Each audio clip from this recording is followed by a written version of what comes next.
Hey, hello, hello. Can you hear me? Yes, hi, Akil. Nice to meet you. Hey, nice to meet you too, Dale. And thank you so much for your patience when I had some scheduling issues, and so glad that you're taking the time to address our community here, Akil. So, again, I consider time our most precious currency. Thank you for spending some of it with us. And I always like to start from the beginning. Can you tell us how you were introduced to the trading business and what your initial experience was like, and who influenced you, and what it was like in the embryonic stage of first learning how to do it yourself before you began to teach others. Sure. I say first of all, thanks. I'm glad we were able to make this work out. We've been trying for a while, so Yeah. it's appreciate you searching me out and having me on here. I started trading. My trading journey started as kind of really just a hobby. I had graduated college at the same time the recession had hit, and there was no good jobs out there to get, so I decided to enroll in graduate school simply to give myself an excuse not to get a real job. You know, parents and family members are bugging you about, hey, what are you doing? And instead of saying nothing, I enrolled in graduate school. And during that time, I took interest in the stock market, and I actually started working with a local mentor on stock investing. And I was pretty decent. I look back at it now and I laugh because I had an office space and I had two TVs on CNBC, Bloomberg, and every single magazine you can think of, Smart Money, Fortune, Wall Street Journal, and all I did was sit in that office about 8 hours a day and read, listen. And I made a few good stock plays. I bought Apple at $99, which ended up being pretty well. Rite Aid, Yeah. Joy Global. A few good ones, and that's where I really started to get a passion for trading. It wasn't, it moved from kind of being a hobby of mine to something that I really wanted to do. And it was about a year afterwards that a friend of mine had introduced me to the Forex market, because even though I was trading, I didn't really have enough capital in the stock market to make anything worth my while. I mean, No, no I couldn't make a leverage. living off of it. Yeah, Yeah, no leverage in stocks except 2 to 1 on a margin account. exactly. I was, holding stocks for, months and months to see what a couple $100 return. So my friend told him about the stock market, or about the currency market and how it's highly leveraged and how, everything you hear out there, you can start with a small account and you can double your money in, a few months or something like that. And that's what kind of got me hooked in Forex. And I started learning technical analysis simply by browsing the internet, reading books. But, What, it was, go ahead. Go ahead. What was your epiphany in technical analysis? What did you end up embracing at the beginning, and is it still part of your methodology? Well, at the beginning, I was really all over the place. I was, Fibonacci's. Right. I think the one I traded most consistently was breakouts of structure, triangles, wedges, stuff like that. And Right. I really wasn't too good at it, mainly because I didn't have any set in stone rules for how I traded. And psychologically, I was a mess. And I'm sure you've heard all the war stories before about, getting greedy or getting out too early, moving stop losses back. It's all containing your emotions, isn't it? Yes, yes, and being someone that didn't have any rules for it, it just made it even worse. So it didn't really work out until I met a mentor. I met my mentor, Jason Stapleton, who I believed you interviewed before, and he kind of set me on the right track. And it really got a point into my trading career where I was working three jobs at the same time. And I don't recommend anyone doing this, but I had quit all three of my jobs and said, I'd put some money aside and said, I'm going to focus 100% on getting good at trading because just knowing myself, if I have an excuse, I'm going to take it. So I needed I need to put my back against the wall and really say, hey, Akil, you're going to get good at this. And again, it was at the same time I met that trading mentor, and he just worked on me solidifying actual rules for engagement, for consistently looking at the market, and really helped a lot on the psychological aspects of Doesn't it. Jason do a lot of work with harmonic patterns? He does, yes, Okay. yes. I'm a big advanced pattern, harmonic pattern trader as well. Okay. So Um, you look for the butterflies and all the insects Yeah. right? I mean, I don't know all the Yeah. names, but I But find them it's bats. Yeah, I find them fascinating. Fascinating. I forgot who really originated the work, but I've seen some people that use harmonics be unbelievable traders. Yeah, I like them, and I know for me, what I like best about them were the rules were set in stone, and that's what I needed. I needed discipline. So for a harmonic pattern, it has to hit these certain requirements, and really, I would set it up like a checklist. I would print it out on the whiteboard in front of me and have this, and check each one off, and it gave me that discipline. But as I evolved more as a trader, it's funny. I went back to a lot of the structure and price action based strategies that I was trading before, but now I'm able to trade them with actual rules and just be a lot more professional when looking at them in the market. Okay, well, you told me you know how to screen share, so why don't we take a look at some of the things you're looking at today? I'm doing nothing today. I had some ideas last week and had some ideas yesterday that the dollar would give back some of its NFP gains, and that's happened. Where's your head at in these markets? A lot of people want to avoid trading the euro because it's going to be so event-driven with what happens with Greece, good news, bad news. What are you focused on, say, for example, today, Akil? Well, today I'm like you. They're really. Can you see my screen? Okay. Yes. Beautiful. Okay. There weren't really a lot of opportunities in the market. I really don't want to touch the euro right now. It's not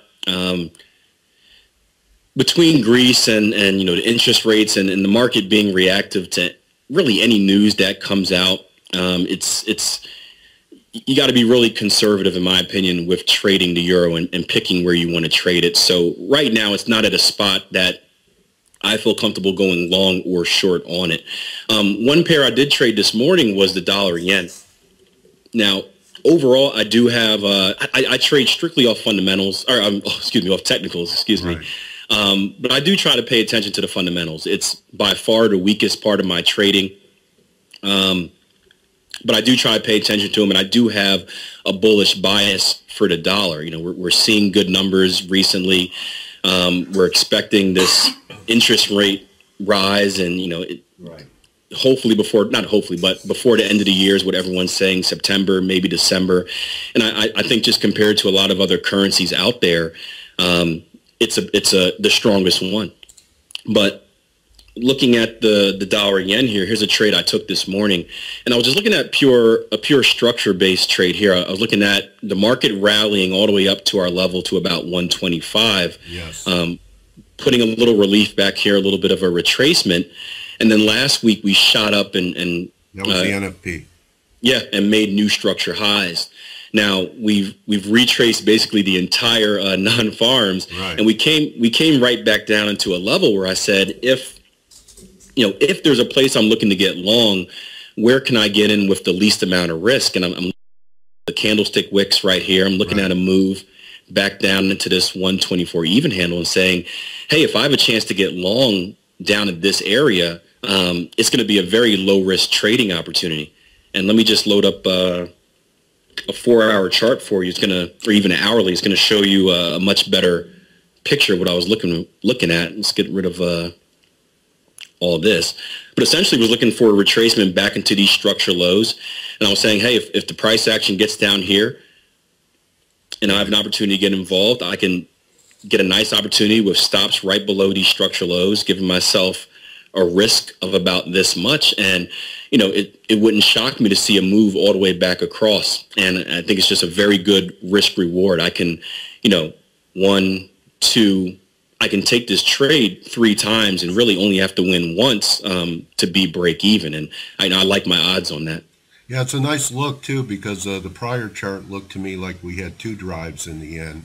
It's just a formation I see a lot. Maybe that was 3, but it looks like we could have one more push up. And that triangle breakout that you showed above 122, I believe, also has a 2680, 2780 type target off the width of the triangle that it broke out of over 122. Yeah, I certainly think there's room to the upside, and I saw this morning, and again, I took an aggressive entry on this one and said, hey, like it's, sometimes we hate to say this, what I teach is you always have rules for what you trade, and it did meet my rules, but sometimes when price action is in a good area, you got to take a shot on it, especially when that reward outweighs the risk. And like I said, this thing can easily retest these structure levels and go beyond with that breakout, as you mentioned. Yeah, the confluence gives you more conviction too, doesn't it, Akil, where you see a few things lining up, coming in together to give you more than one reason to do something. And we all have that nagging doubt in our head when we're, about to pull the trigger or once we're in. And isn't it more important to have the attitude that when you see an opportunity, that it's more painful to watch it happen without you than to be stopped out on the trade? Opportunity. Oh, yes. I agree 100%. I tell traders this all the time. And it's every trade is hard, no matter what level you get to.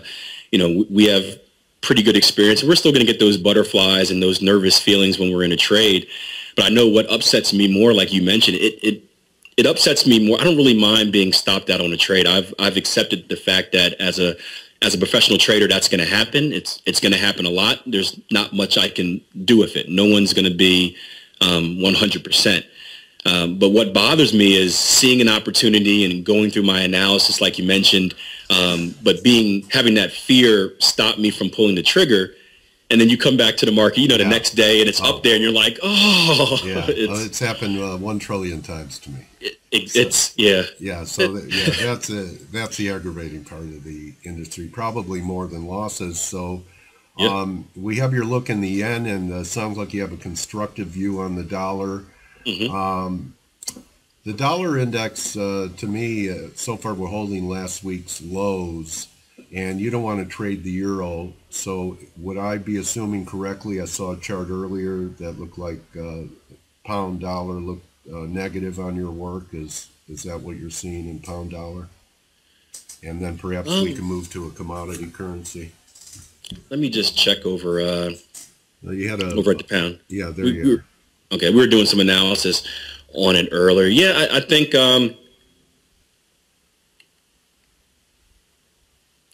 Yeah, with the pound dollar, there were a few advanced patterns setting up on a lower time frame. There's also a bat pattern up here that's far away, but there's really, with this type of movement right here, there's just not much I can do with it right now as far as trading goes. I have a little saying: when in doubt, stay out. Yes. So if I'm not 100% sure on it looks like it could go either way. Yeah, it wouldn't be if we could either see 55 or we could be on our way to new lows, and that's where I'm at on the pound too. My bias is one more push up towards to take out the bears over 4.5. But again, frustrating day for me when I don't see a lot to do. And you run a live room too, so do you ever feel that way that? I've moderated rooms before LAR. I've had my own trading rooms. You ever feel the pressure as a moderator, even when you don't see something, to come up with an idea to entertain the people in your community? Oh yeah, I do, and I think I do 100%. I think it makes it. I think a lot of traders that we work with don't understand that. When you run a live room, when you put yourself as an educator, we have to sacrifice a bit of our trading to do that. Yes. Trading by itself, it takes 100% concentration, and me and you, we're worried not just about trading, but we're trying to teach and explain why, and we often miss trades, or like you said, we often feel the need that, like, man, I can't come into a live room today and not show these guys anything because, How do you handle that? How do you handle that, buddy? Man.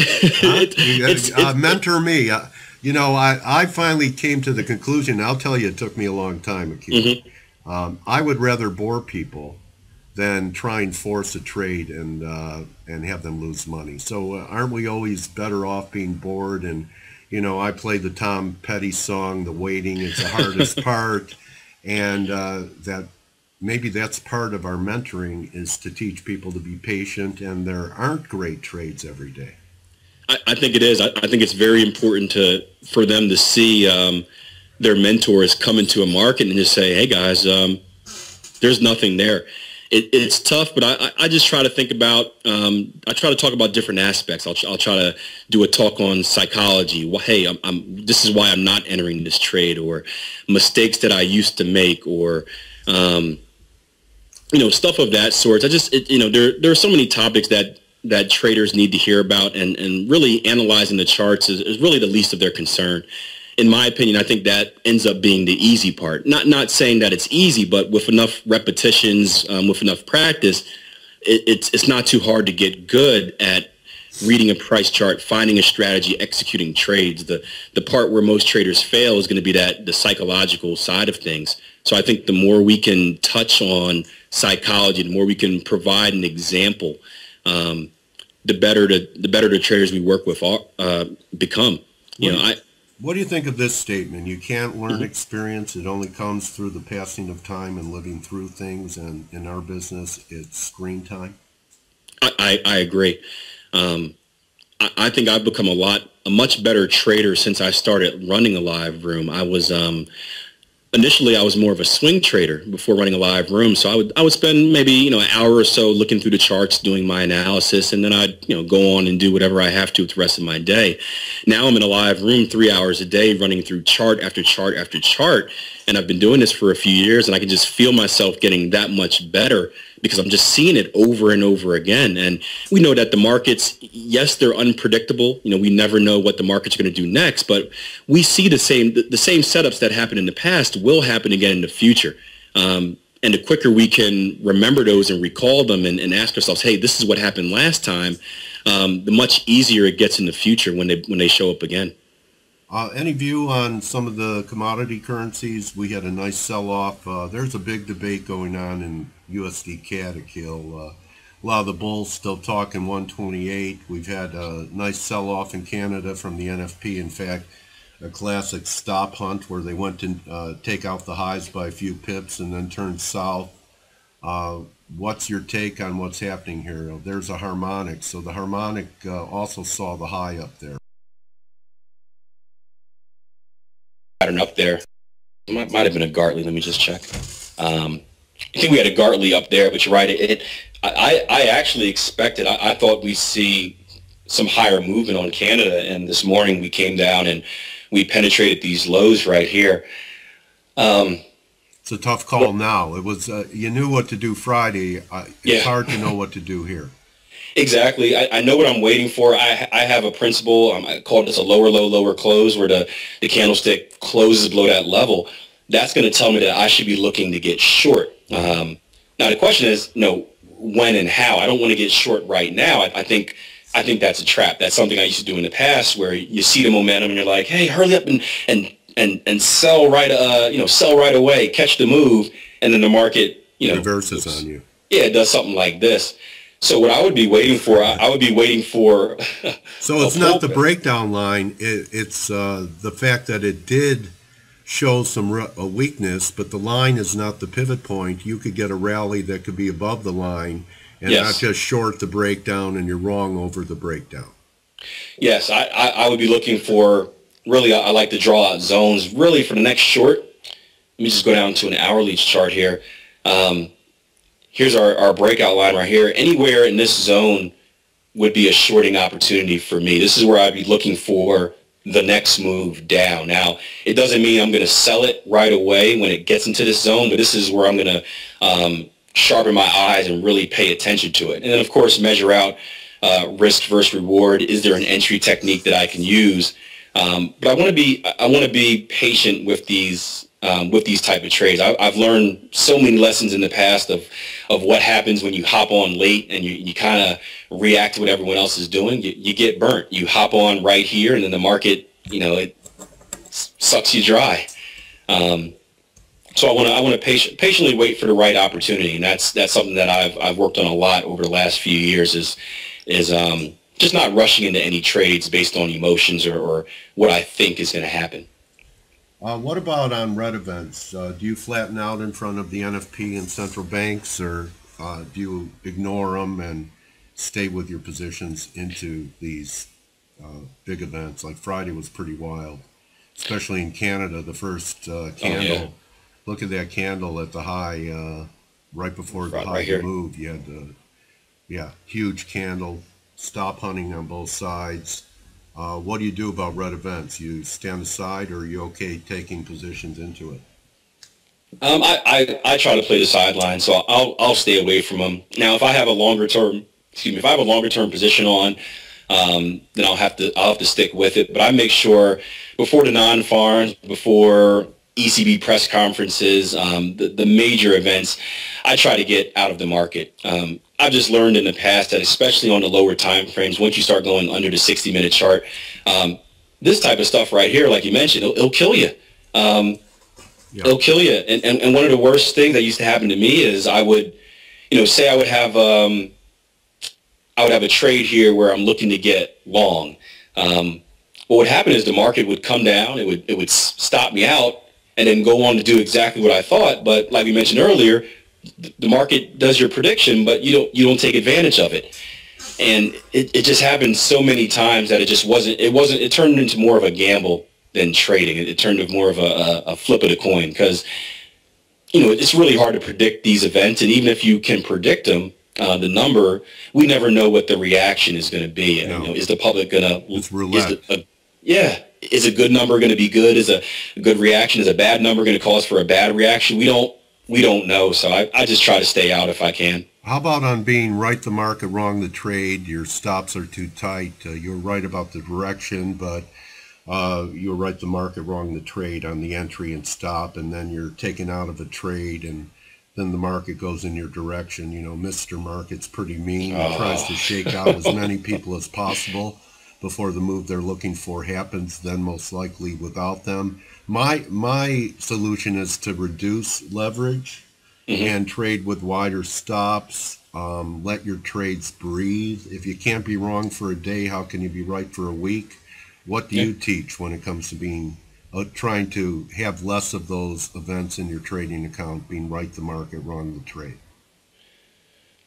Well, it's tough. I first of all always teach, use everything as a learning experience. So we review our trades a lot. Meaning after the day is over, if you had a trade like that, go back through it and ask yourself, well, could I have put stops in a better place? Where exactly did the market go to, and take notes on it for the future. If you see that price action is consistently stopping you out by 5 pips on these trades and then rolling your opposite direction, then start getting those. See if you can widen those stop losses a little bit. But what I like to preach is I'm not a fan of having very very tight stops. I'll put stops at a level where I feel as if I'm going to be wrong. So going back to this Market Canada trade. stops rather than money stops. Yes, yes, yes, yes. So I Okay. don't base the risk off a certain percentage or anything Right. like that. I'll base it off structure. If Canada comes up here, um, I'll ask myself, well, where am I going to be wrong at? Where's the first place I'm going to be wrong at? And I know that if price action breaks this level right here, then my initial analysis is wrong. I picked, the market doesn't agree with where I think we should reverse in. So we'll have stops right above those levels where we feel that we're wrong at. And if it stops us out, it happens. If it doesn't, then that's good. But we try to use each thing as a learning experience. Now, I would say this: I think the smaller the stops you the more aggressive you can be on a trade. The wider the stops you have, the more conservative you want to be, just because there's more at stake on what you can lose. A lot of people have unrealistic expectations on what they could do in their account. hmm A lot of people think 100% is something that you should be able to do every year. I've had years where I've Wow. done it and done better. I've also had blowouts in my accounts. And a lot of people like you quit your job, you wanted to trade for a living. And obviously you made it. Here you are Yeah. today. But I think people are unrealistic about what type of account size they need to trade for a living unless they want to live in a tent under an underpass. So when Yeah. people when people ask you, Akil, how much equity does it take to trade for a living? Do you answer them, and what do you say? Well, yeah, I answer them, and they're usually quite disappointed at the answer, because, like you said, it's unrealistic to think that you can put 50,000 into account and quit everything and provide for your family. Now, obviously, it depends on where you're living and your living standards. If you're single, living with roommates, you don't have a lot of expenses, no mortgages. Maybe you don't need that much per month to survive. If you have 3 kids and a dog and a mortgage, you need a lot more. But I always tell traders that if you can average 3% a month, then you're doing fine. I think that was 3% that's going to end up being. Disappointed with that, but hedge fund managers would do cartwheels for 25% a year. If you can do that, you're one of the best. You can say, hey, you're one of the top traders out there. And if you add a little money management to that, we have different money management strategies. That 36% can easily start rolling over as you increase your position size as your account grows. But I think it's very important to understand, and this was a mistake that I made when I first started, that what is risk management? if you're considering full time, and say you're taking that 3% number, where if I can average 3% a month, I would need this much to pay for mortgage bills and whatnot. You also have to have enough in there to put back into your account. If you're consistently taking all of your returns each month out of your account and using to pay your bills, yeah, and you're going to get hammered when those months of drawdown do occur. Because yes, we want to say you want to average 3%, but it doesn't mean 3% each month. It could mean you have a 5% month, then a 10% month, but then you have a month where you're negative 10%. And then, if you're not compounding that money, not only are you not going to be able to grow your account and increase your position size, but you're also going to start slowly trickling down because you're taking all of your profit out each month. And I think traders just don't think about that part of it, the compounding part, like you said. Okay, Akil, you do teach people. I read from the bio you sent me. I'm not sure if you taught hundreds or thousands. Not sure about the zero, but I think anyone who comes to you is fortunate because of your ethics and from talking to you, your integrity about giving them the straight scoop of trading. So what would be the best way for people to follow you? I know your Twitter handle is Akil Stokes RTM, and you're at www.tradeempowered.com. What's the best way for people to keep in touch with you and consider working with you? I would say the best way is we have a lot of free educational material on our website, thetradeempowered.com. Want to show it? Oh yeah, sure. Twitter is a great place as well. Also, if they YouTube me, I have over 100 videos on YouTube. I do a video each week called the Weekend Review, where I try to review the week that was, and then also sneak in a lesson, mostly on psychology, but sometimes on charting as well. And I think that's a great place for traders to get started. But if they just come over to tradeempowered.com, they go ahead and click Learn to Trade. We have hundreds and hundreds of, maybe not hundreds of hours. We have hours of free training. You can see articles, ebooks, short videos, and then really down here are a few of the big events that Jason and I put on over the last few years. I know Turning Point in itself was something we did 2 years ago. It was a 5-day, I think about a 15-hour event. So there's plenty of educational material that's on here. Okay, I get it now. So Jason, this is Jason's website. And you work with Jason? Yeah. Okay, it took me a whole interview to get it, but I was wondering why his picture was up on your website. Now, it didn't take Sherlock Holmes to figure it out. Yeah, so, he was my mentor. 1 + 1 = 11 when you have a good team, doesn't it? It does, but I would say this, and I would argue this to the traders that do come here, and I bet you say the same to the ones you work with, that it's very important to understand that just because you watch a few videos or just because you spend some time in a live room, it does not mean you're ready to go out there with a live account and start trading right away.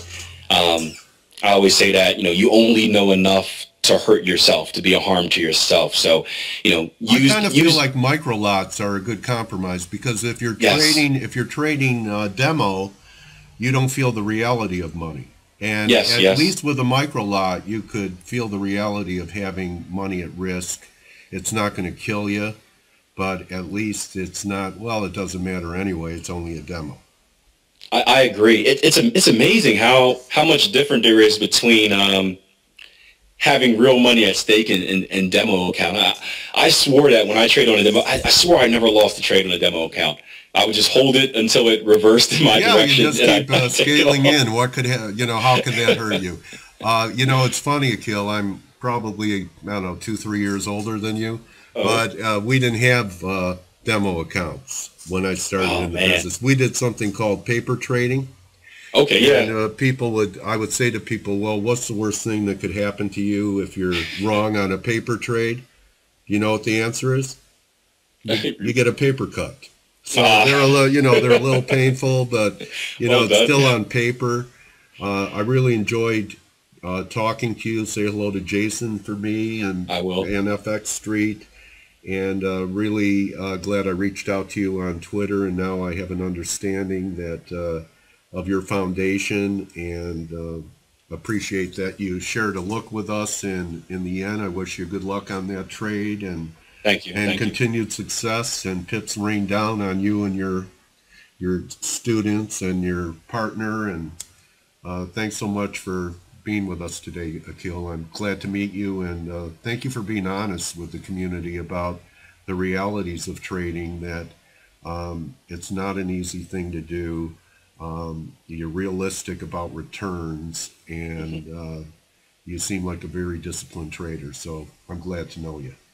Hey, thank you. And again, I really appreciate the offer, just being selected to do this interview. I know it's something that a lot of traders never get the chance to, so it's a humbling experience for you to kind of search me out and say, hey, I'd like to work with you on this. So that's big for me as a trader. So I appreciate it, and want to say thank you as well. You're very welcome, my trading warrior brother, and nice to know you, and good hunting the rest of the week. Thank you. Hey, thank you.